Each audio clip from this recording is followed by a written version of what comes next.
자, 안녕하세요. 성악과 15번째 시간인가요?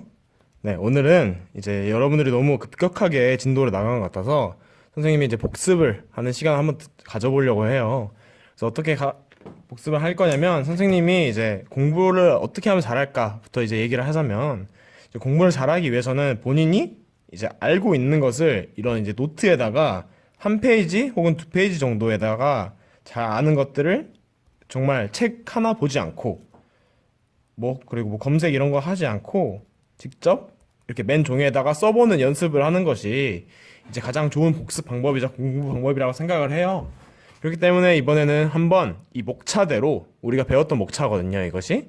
우리가 처음에 주기율표도 배웠고, 그리고 그 전에 원소와 원자의 차이도 배웠었고, 그리고 원소의 이제 전자껍질 주기, 그리고 원소의 반응성과 관련된 이제 족, 그리고 이런 반응성을 어떻게 줄이고 즉 안정화시키냐에 따라서 이온 결합, 공유 결합을 배웠었었는데 이런 것들을 이제 한번 선생님이 정리를 해볼 거예요. 그러니까 여러분들이 한번 잘 보고 내가 어떤 거를 몰랐는데 선생님이 이렇게 설명하시는구나 라고 생각을 하고 그 관련 내용을 이제 교과서나 전 강의 내용을 한번 확인해 보면 될 것 같아요. 자, 틀어졌는데 자, 잘 됐나요? 이게 평형을 좀 맞춰야 돼서 좋아요. 우리가 이제 어떤 것을 배웠냐라고 하면은 우리는 이제 주기율표에 대해서 배웠었죠. 주기율표 배웠었는데 주기율표는 어떤 게 있었죠? 일단은 위에 가로줄 족이 있었죠. 족 16, 17, 18족까지 이렇게 있었고요. 세로줄에는 1, 2, 3, 4 주기가 있었습니다. 주기. 그래서 이렇게 칸을 칩니다. 그리고 어떻게 읽냐면 이제 왼쪽 이렇게 위부터 이렇게부터 1번, 그 다음에 3, 4, 5, 6, 7, 8, 9, 그 다음에 10, 11, 12, 12 이렇게 이제 진행됐었어요. 한번 원자들을 하나씩 써볼까요? 1번은 이제 수소고요.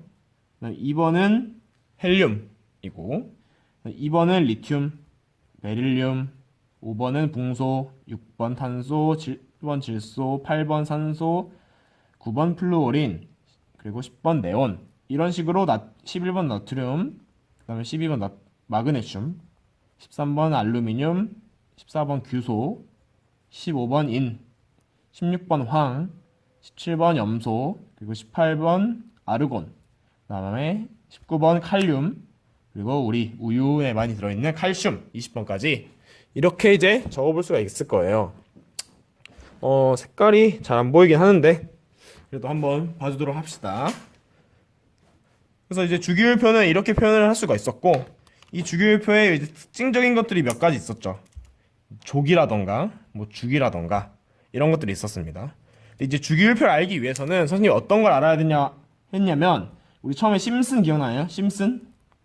선생님이 이제 심슨 머리에서부터 시작해서 우주로 갔다가 다시 약간 이거는 진짜 말도 안 되는 얘기긴 하지만 우주에서 갑자기 원자로 돌아오는 이제 모양이었는데 그것이 이제 가능했던 이유가 원자가 이제 태양계랑 비슷하다는 거예요. 태양계는 이제 태양을 중심으로 행성들이 돌고 있는 모양이었는데 이 원자의 구조도 마치 어떤 것을 주위로 행성이 돌고 있는 것과 비슷한 모양이었어요. 그게 뭐였냐면 이렇게 양성자가 있고 중성자가 있고 양성자가 있고 중성자가 있고 이런 것들이 이제 원자핵인데 원자핵 주위를 이제 전자가 도는 모양. 이것이 이제 선생님이 원자 구조라고 했습니다. 자, 이 플러스 모양이라고 하는 것은 이제 양성자고요. 이 마이너스 모양을 가진 건 이제 전자입니다. 그리고 이제 아무것도 표시되지 않는 친구는 그냥 무게가만 가지고 있고 전기적인 성질은 띠지 않는 중성자예요. 얘네는 이제 전기를 띠지 않습니다. 다만 이제 태양계에서 태양을 중심으로 자 이렇게 비교해서 써볼게요. 좀 보이나? 이렇게 할까? 자, 태양을 중심으로 이렇게 이제 지구가 돌잖아요. 이런 식으로 표시를 합시다. 지구가 이렇게 도는데 돌 수 있는 이유는 우리가 역학적 시스템에서 배웠던 것처럼 얘는 이제 중력이에요, 중력. 하지만 이제 원자에서는 중력의 크기가 그렇게 크지 않고 전기력의 크기가 되게 큽니다. 전기력. 이런 전기력, 플러스와 마이너스는 잡아당기고, 같은 플러스끼리는 혹은 같은 마이너스끼리는 밀어내는 이런 전기력 때문에 이제 당겨져서 이제 원자의 전자가 도는 거예요. 아무튼 이런 구조를 가지고 있었다라는 거. 그래서 주기율표로 다시 돌아가 보면은 이제 수소가 1번이고요. 헬륨이 2번이고 뭐 이런 식으로 번호가 있었는데 이 번호는 얘들과 관련이 있더라. 원자 번호. 즉 전자의 개수, 뭐 양성자의 개수라고 생각해도 돼요. 양성자의 개수. 근데 이제 우리가 나중 가면 이제 이온이라는 걸 배우기 때문에 아무래도 양성자의 개수를 원자 번호라고 이해하는 게 편하겠죠. 수소는 양성자 1개, 헬륨은 양성자 2개. 즉 이 친구는 뭐냐? 헬륨을 뜻하는 거예요. 헬륨. 얘는 이제 헬륨이다. 헬륨입니다. 그래서 이렇게 이제 정리를 할 수가 있겠고요. 원소랑 원자의 차이라는 것은 이제 원소는 뭐 몇 종류, 뭐 개랑 양이 있을 때 동물 2마리, 동물은 몇 마리인지 모르지만 2종류죠. 즉 원소도 마찬가지로 헬륨이 몇 개 있고 뭐 수소가 몇 개인지 모르지만 헬륨, 수소만 이렇게 있었을 때 원소는 2가지다라는 거. 즉 얘는 종류를 뜻하는 말이었다고 했어요. 종류. 근데 거의 무분별하게 쓰면 돼요. 좋아요. 그렇다면 이제 주기와 족으로 넘어갈 텐데 헬륨은 지금 1주기 원소죠. 1주기 원소. 즉 1주기이기 때문에 1주기의 특성은 전자 껍질의 개수랑 연관이 있다 그랬죠. 전자 껍질. 한번 리튬 친구를 한번 봐볼까요? 리튬 친구를 선생님이 그려보도록 하겠습니다. 리튬 친구도 마찬가지로 중성자랑 양성자가 이제 2개씩 있어요. 3개씩 있습니다. 자, 이런 친구를 주위로 전자가 2개가 이렇게 있고요. 그리고 또 하나 전자 껍질이 생깁니다. 즉, 얘 리튬이에요. 리튬 여기 3번 2주기. 이 리튬 친구는 전자 껍질이 하나, 둘, 2개죠. 이 2개이기 때문에 이 친구들은 2주기라는 걸 알 수 있겠죠. 전자 껍질이 2개인 겁니다. 전자 껍질이 2개. 자, 이런 식으로 주기라고 하는 것은 전자 껍질의 개수다. 이 전자 껍질이 반복이 되면 될수록 비슷한 성질들이 반복이 돼요. 그래서 주기라는 것이고. 그렇다면 이제 족은 무엇일까요? 족은 선생님이 이 친구랑 관련이 있다고 했죠. 원자과 전자. 원자과 전자. 우리 수소를 한번 그려볼까요? 수소를 그려보면 수소는 양성자 하나밖에 없고 그 주위를 이제 전자가 돌고 있는 친구인데 이 바깥쪽 전자를 이제 원자과 전자라고 했습니다. 바깥쪽 전자. 그래서 바깥쪽 전자의 개수는 뭐랑 연관이 있냐? 이 족과 연관이 됐어요. 자, 원자과 전자의 개수를 적어봅시다. 1개, 2개, 3개, 4개, 5개, 6개, 7개. 얘는 몇 개죠? 8개가 아니라 빵개였다. 왜냐? 얘는 이제 반응에 참여를 하는지도 보기 때문이에요. 원자과 전자는. 선생님이 자 3번으로 적읍시다. 3번. 이제 전자 껍질에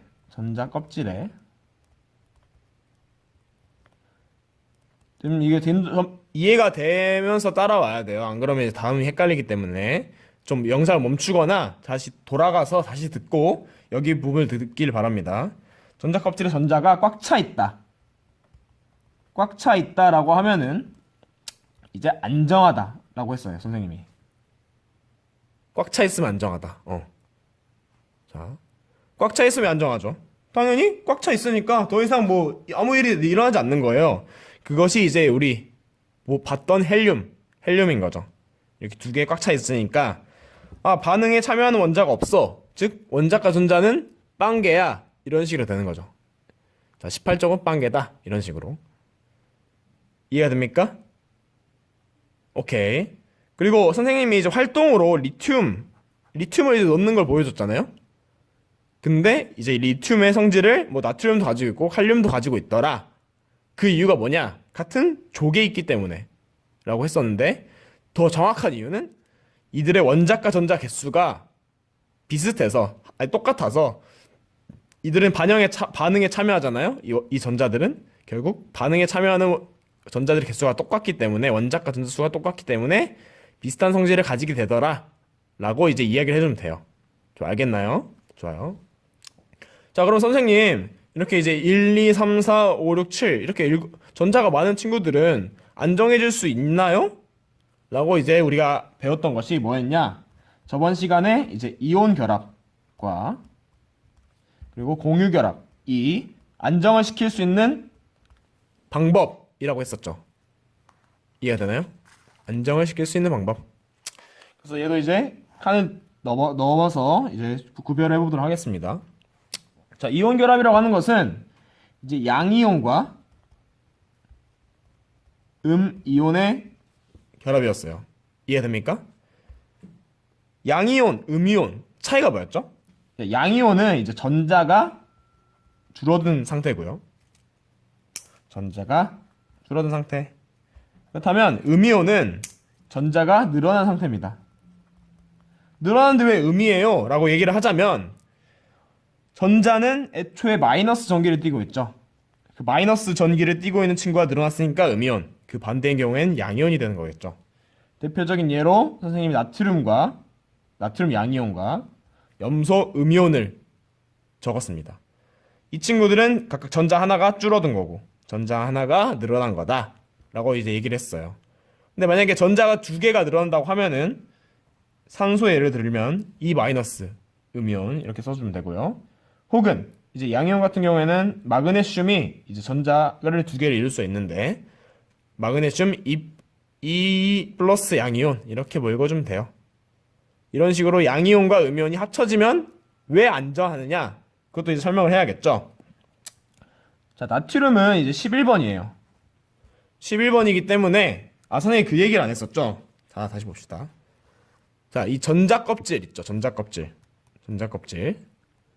껍질인데 전자 껍질에 이제 첫 번째 전자 껍질에는 총 두 개의 전자가 들어갈 수 있고요. 그 다음에 8개의 전자가 들어갈 수 있고 세 번째 전자 껍질까지 우리 생각합니다. 세 번째 전자 껍질은 8개까지 또 전자가 들어갈 수 있어요. 왜 그러냐? 그냥 원자번호로 생각을 하면 돼요. 자, 1주기에는 원소가 2개가 있죠. 그렇기 때문에 전자가 2개가 들어간다. 당연하다고 이렇게 암기를 하면 돼요.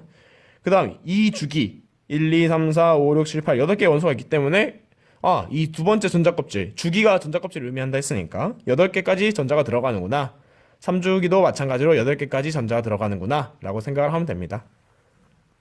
자, 그거를 이제 생각을 하고 이걸 볼게요. 자, 그렇다면 나트륨 같은 경우에는 이제 처음에 2개, 그 다음에 두 번째 전자 껍질 8개, 마지막에는 이제 한 가지, 마지막만 그릴게요. 마지막 전자 껍질에는 한 개의 전자를 이렇게 가지고 있어요. 그 다음 염소를 볼까요? 염소는 이제 우리 17번 원소입니다. 17번 원소라는 거는 전자가 17개라는 건데, 그러면 전자가 어떻게 구성되는지 볼게요. 첫 번째 2개, 바깥쪽 껍질 8개, 그 다음에 7개가 들어있죠. 7개를 그래도 귀찮지만 그려보도록 하겠습니다. 이런 식으로 3개, 4개, 5개, 6개, 7개 이런 식으로. 그래서 이온 결합이라고 하는 것은 어떤 한 원소에서 전자가 이동을 하는 거죠. 즉 얘가 양이온이 되면 얘는 전자를 받아서 음이온이 되고 이 친구가 하나로 넘어감으로 인해서 전자 궤도에 총 8개가 되죠. 전자가. 그래서 안정을 해지는 거다라는 거. 나트륨은 전자 껍질이 하나 사라지긴 했지만 그래도 안쪽에 8개가 있기 때문에 안정하다라고 이제 이해를 하면 돼요. 그다음 이제 공유결합은 쉽죠. 전자를 공유해서 결합을 하는 방식입니다. 전자를 어떻게 공유하느냐라고 하면은 먼저 산소, 우리 대표적인 이 예시가 물인데 수소 2개, 산소 하나 이렇게 이루어져 있어요. 그렇기 때문에 이제 산소 원자를 하나 그려보도록 하겠습니다. 산소는 이제 8번으로서 안쪽에 이제 2개가 있고요. 바깥쪽에 이제 6개 전자가 있으면 되겠죠. 8번이니까. 그래서 얘도 전자를 6개 그려주면 됩니다. 한번 친구들이 그려보면은 쉽게 이해가 될 거예요. 지금 6개밖에 안 차 있으니까 전자가 2개가 더 차야겠죠. 2개. 2개. 2개를 어디서 가져오냐? 라고 하면은 우리 친구한테 도움을 요청해야겠죠. 이런 식으로. 수소. 그리고 수소도 이렇게 들어가더라. 이렇게 되면 모두 다 안정해지죠. 보입니까? 수소는 이제 첫 번째 전자 껍질밖에 없는데 2개까지만 차면 돼요. 전자가. 보이죠? 2개가 찼죠, 지금 보면은. 이렇게 2개가 찼죠. 수소들. 자, 첫 번째 전자 껍질에 2개가 있고 산소는 그럼 두 번째 전자 껍질이 8개 들어와야 되는데 하나, 둘, 셋, 넷, 다섯, 여섯, 일곱, 여덟 8개가 찼네요. 즉, 이 물도 안정하다라는 거.